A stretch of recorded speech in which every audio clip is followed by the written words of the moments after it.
সবাইকে জানাই শুভ নববর্ষ। তো হ্যালো বন্ধুরা, বছরের প্রথম দিনটা আমি কিভাবে শুরু করলাম চলো তোমাদের সাথে শেয়ার করি। যেহেতু আমাদের দোকান আছে আর আমাদের দোকানে কিন্তু পুজো হয় না, তো ওই জন্য আমাদের বাড়ির পাশে যে মন্দিরটা আছে কালী মন্দির, ওখানে আমরা সকলে যাই এবং লক্ষ্মী এবং গণেশ এবং সমস্ত পুজোর সামগ্রী নিয়ে গিয়ে ওখান থেকেই পুজো করিয়ে নিয়ে আসি। সকাল সকাল ঘুম থেকে উঠে আমার দিদি এখানে দেখো সমস্ত কিছু ফুলের জোগাড় করে নিচ্ছে, কারণ যেহেতু আমি একটু ঘুম থেকে উঠতে দেরি করি ওই জন্য।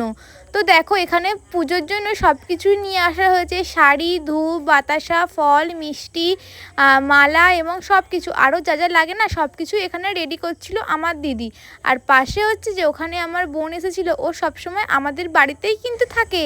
আর দেখো আমার পাশে যেই লক্ষ্মী গণেশটা আছে ওটা কিন্তু আমার বাপি বড় বাজার থেকে নিয়ে এসেছে, কত কিউট তাই না? তারপর দেখো আমার হাতে কিন্তু এইটা একটা মোহর, এইটা একটা অরিজিনাল কিন্তু সত্যিকারেরই মোহর, এটা দোকানে রাখা হয় আর দোকানের এই যে খাতাগুলো ওই মোহরটা দিয়ে সিঁদুর দিয়ে ছাপ দেওয়া হয়। তারপর দেখো সবকিছু রেডি করে নিয়ে আমি, দিদি, মা, আমার ভাই সকলে মিলে চলে যাচ্ছি পুজো দিতে। আর আমি এত তাড়াহুড়ো করি, দেখো আমাকে আমার দিদি আবার টেনে টেনে পিছনে নিয়ে আসছে। এই যে দেখো তোমরা দেখে আমি আগেও দেখিয়েছিলাম এই মন্দিরটা আর আমাদের এই মা কালীকে, তো আর একবার দেখিয়ে দিচ্ছি, ভালো করে তোমরা দেখে নাও। আর বছরের প্রথম দিনটা তোমরাও মা কালীকে দেখেই শুরু করো। দেখো তারপরে ঠাকুরমশাই আমাদের যেই মালাটা দিয়েছিলাম রজনীগন্ধা এবং গোলাপের, ওটা মাকে পরিয়ে দিচ্ছে। আর এই মালাটা পরে মাকে কত সুন্দর লাগছে তাই না বলো? আজকে মা এত এত এত মালা পড়েছিল যে আমাদের ছোট্ট মাকে আর দেখাই যাচ্ছিল না। তারপরে আমি একটু ধূপ বাতি মায়ের কাছে জ্বেলে দিয়ে মাকে একটু ভক্তি ভরে প্রণাম করে নিলাম। আর দেখো এখানে কত লক্ষ্মী গণেশ আছে মায়ের কাছে, এটা কিন্তু শুধু আমাদের না, গোটা পাড়ায় যারা যারা গিয়েছিল পুজো দিতে তারা কিন্তু সকলেই একটা করে লক্ষ্মী গণেশ নিয়ে গিয়েছিল তাদের দোকানে রাখার জন্য। তো দেখো কতগুলো লক্ষ্মী গণেশ এখানে রাখা আছে।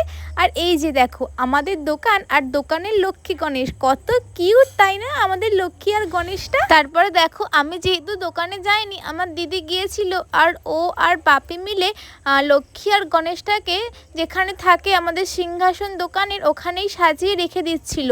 প্রতিদিন এটা পুজো করা হবে, প্রতিদিন এটা পুজো হয় আমাদের দোকানে। আর বাপি বড়বাজার থেকে এই লক্ষ্মী গণেশটাকে কিন্তু খুব সাবধানে নিয়ে এসেছে, নালে একটু যদি কোথাও লাগতো তাহলে কিন্তু ভেঙে যেত। অনেক তো হলো, চলো এবার আসি রান্না বান্নার দিকে। বছরের প্রথম দিন আর রান্না বান্না হবে না ভালো মন্দ তা কি হয়? তো দেখো আমি কিন্তু মাটন খেতে খুব ভালোবাসি, তাই দিদিকে বললাম আজকে তুই একটু ঝাল ঝাল করে মাটন রান্না কর। তো শুধু মাটন না, আমাদের বাড়িতে কিন্তু অনেক কিছু রান্না হয়েছিল আজকে, ভাত, ঝুরি আলু ভাজা, পটল ভাজা, শাক চচ্চড়ি, পায়েস, চাটনি, পাঁপড়, আইসক্রিম, কোকাকোলা, দই, মাংস, স্যালাড, অনেক কিছু ছিল। তো কার কার দেখে লোভ লাগছে তোমরা কিন্তু তাহলে চলে আসো আমাদের বাড়িতে, এখনো অনেক কিছু আছে। তো বছরের প্রথম দিনটা তো এভাবেই কেটে গেল। আরও একবার জানাই সবাইকে শুভ নববর্ষ।